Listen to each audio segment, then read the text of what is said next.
Hi, I'm Dr. Gemma Regan. I've been doing research in the scientific and paranormal fields for many years, too long, really. I've always had really weird experiences. I now have a radio show that I've been doing for over 4 years called The Witching Hour. I have a PhD in biological anthropology, where I specialised in the evolution of animals and sexual selection in particular. I've done postdoctoral work in lots of diabetes research. I've done genetic engineering, all sorts of different things like that. I'm now working as a sleep scientist. I've also been a teacher, a high school teacher. I always write and do things, publish things. And yeah, I've always been very interested in getting the Holy Grail. I want to get some evidence for the paranormal, the supernatural, which is, in my idea, it's real. It just depends on the paradigm of the person. So yeah, that's about it. Oh, and of course I've got the Witching Hour show, which is on Saturday evenings if anybody's interested. I'm always open to anything. Okay, so I just want to tell you a little bit about some thing that happened to me, which was quite incredible, I think, amongst my incredible life. 9th of April, I fell over, hurt my ankle, went to hospital, thought it was broken, but it was just some ligaments. But unfortunately, the ligaments were ripped completely, and so I couldn't walk, and was in a wheelchair for 6-7 weeks. Then I ended up with a DVT because I couldn't walk, couldn't move in my right leg, and they said that there was only a 1% chance of that happening, and of course it did happen, and it was 3 centimetres long, so it was about that long in my leg.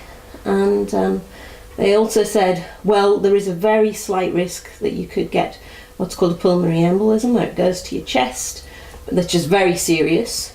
But don't worry, you're fit, you're healthy, it's not going to happen. Just keep doing what you're doing. I was on blood thinners as well, so I thought it'd be okay. Then I finally got back to work after 6 or 7 weeks of not being able to go to work. Still had the DVT, was wearing a stocking, but it should be fine. Limping around, but okay. I went for one night, wasn't feeling great.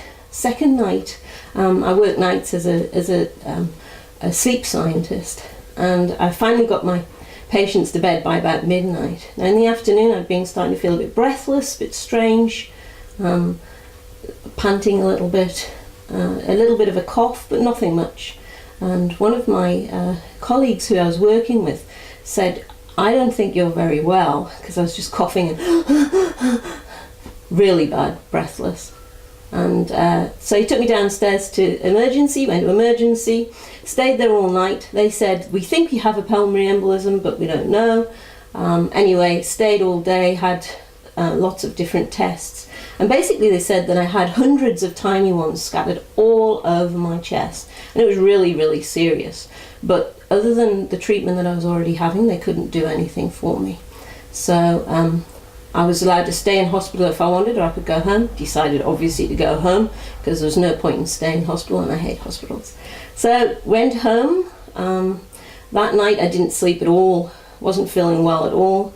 Next day somebody stayed off with me to make sure I was okay, because they said that at any time if they move or whatever, I could die of a heart attack, or I could just die basically. And so there had to be somebody with me at all times. And I was getting really ill, starting to get much, much worse. Pains in my chest were getting worse. But I was being positive, thought it would be okay. Anyway, it got to the evening and I had to stay in an upright position. I was sitting upright in bed, had been propped up, and I was really gasping. And I was thinking, this is bad, this is really, really bad. And it got to about 2-3 a.m. in the morning. My partner was next to me, but he was asleep. And I just thought, this is it.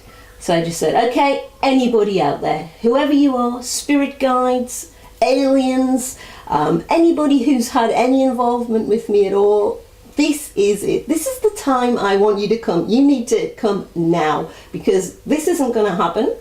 I need your help. I'm asking for your help. This is it. Come now.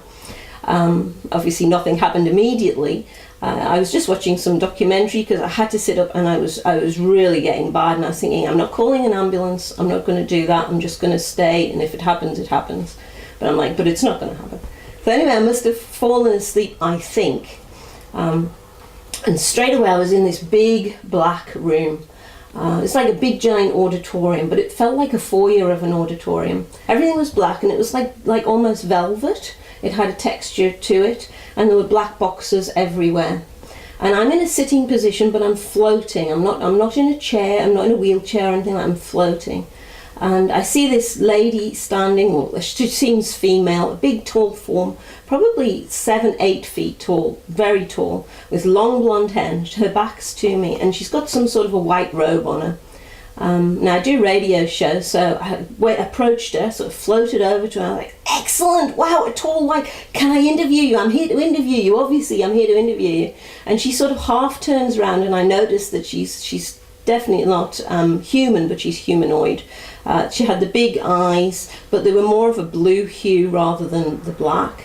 But they were big almond eyes, a very plain face. There was a slight area of a mouth, not much of a nose, very flat, but opalescent skin, beautiful opalescent skin. And I was really excited. And she just sort of, in my head, she communicated with telepathy. She just said, no, we're here for you.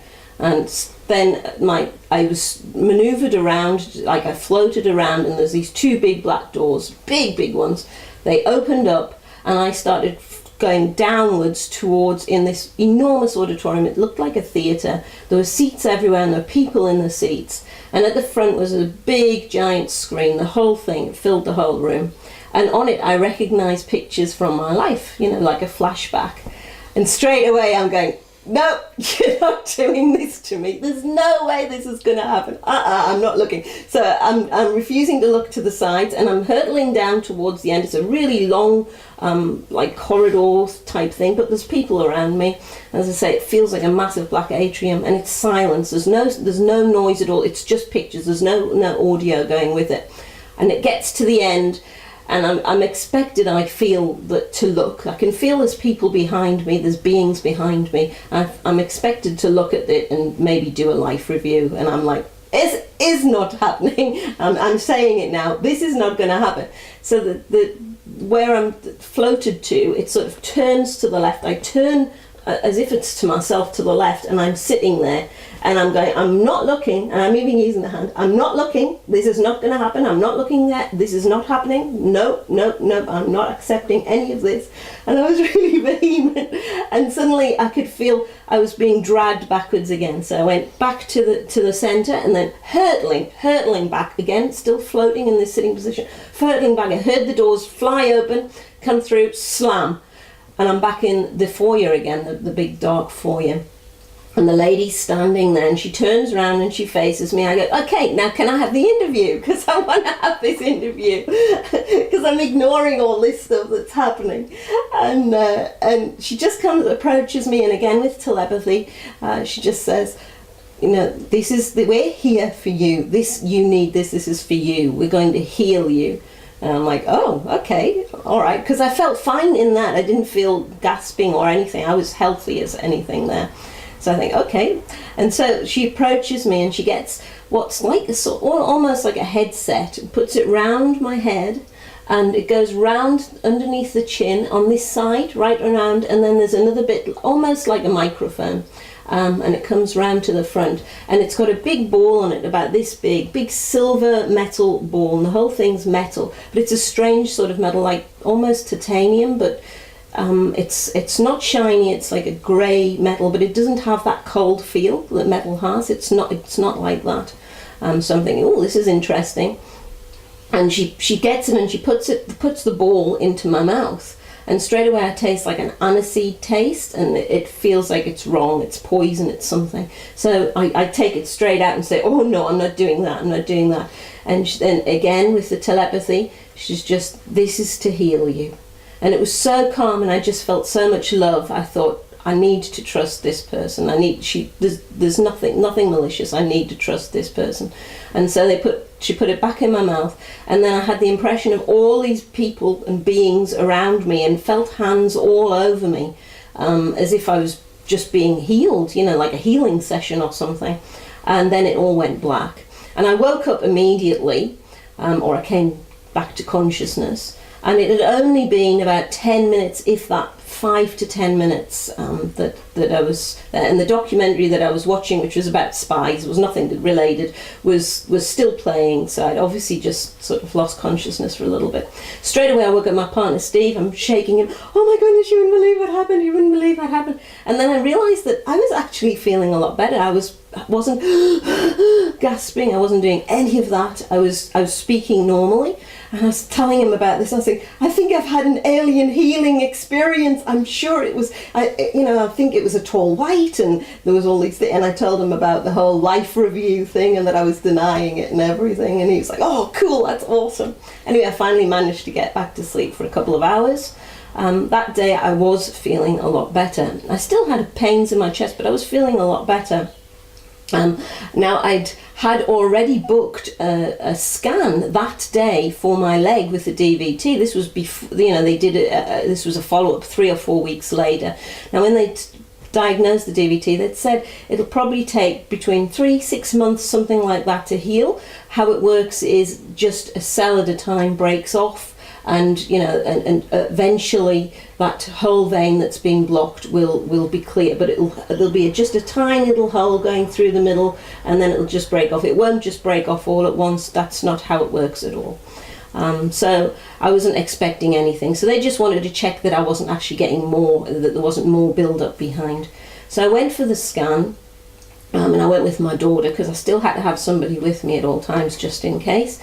I went with my daughter, and I was just telling the lady, I didn't tell her about my experience, but I just telling the lady that, I now had a pulmonary embolisms, and she's like, oh, that sounds terrible. So anyway, she did the scan on my leg, and she checked the report, and she did the scan, and she checked the report, and she said, there's nothing there. And I said, well, what do you mean? It's supposed to be 3 centimetres, it's this, it's that. She said, I've checked all the veins, there's no sign, none whatsoever that it's there. She said, how long ago was this? Well, it was 3 weeks before, 2 to 3 weeks that was diagnosed, the DVT, and it can't have happened. And I'm just like, oh, wow, that is awesome. And I'd already told my daughter about the experience, so she was just like, oh, wow. This is so cool, and I'm going, this must have been real. So afterwards, I told my partner Steve about it, and I was just like, I've been healed. I know I've been healed. I know it happened.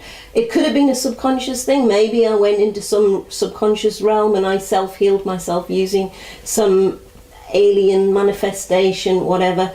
But I do feel like it was some sort of real intervention. I asked for that intervention. I begged for the intervention. I refused to go to the light. I refused any of that sort of stuff, although I didn't get the light experience. And then in the evening, the doctor called me up, and I actually missed the call, but he left this message. Oh my goodness, I can't believe the news. I just saw the report. It's gone. The DVT's gone. I can't believe it. He said, so now all you've got to do is heal your chest, because that's it. There's no more further risk, because that was the risk, is that bits could possibly break off and go to your lungs or your heart or your brain or whatever. So he was like ecstatic and stuff, and he couldn't believe that it had healed so quickly, because there's no real explanation. So that's my story anyway, and I'm healing and I'm feeling so much better. And yeah, I'm going to have another scan follow up, but that's it basically. I think you should definitely believe in something is out there. I don't know what it is, but just ask for help, I reckon, and just never want to. If you don't want to go to the light, don't do it.